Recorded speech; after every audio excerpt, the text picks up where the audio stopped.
I think one of the things as an I know that you cannot always teach outside.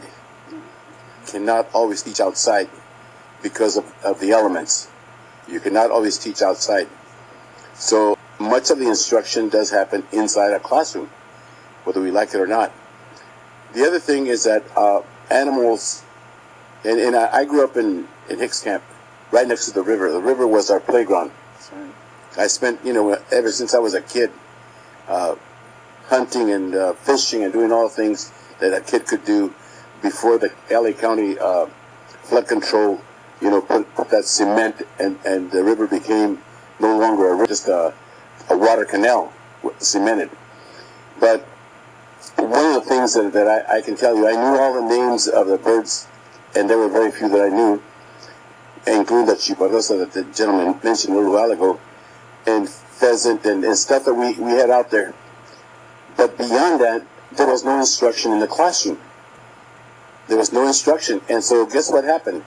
Some of the older guys, for the sake of it, because there was no Parks and Recreation program when I grew up, and we're talking about back in the 40s, the older kids set fire to the river as part of the recreational thing, to see the fire engines come into the area. And that was done every year. Every year. No one was teaching them anything. No one was teaching them anything, including me.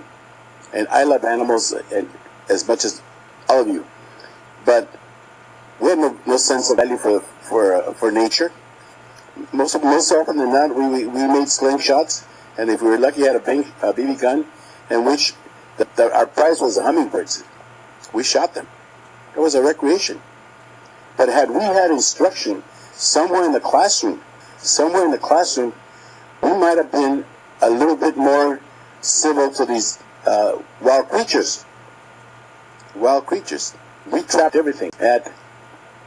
What are we going to do in the next 10, 15, 20 years to accommodate the population that is certainly to grow exponentially in the San Gabriel Valley?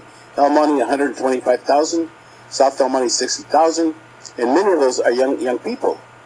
What kinds of plans are there going to be in place so that we can start preparing for the future generations? The future generations.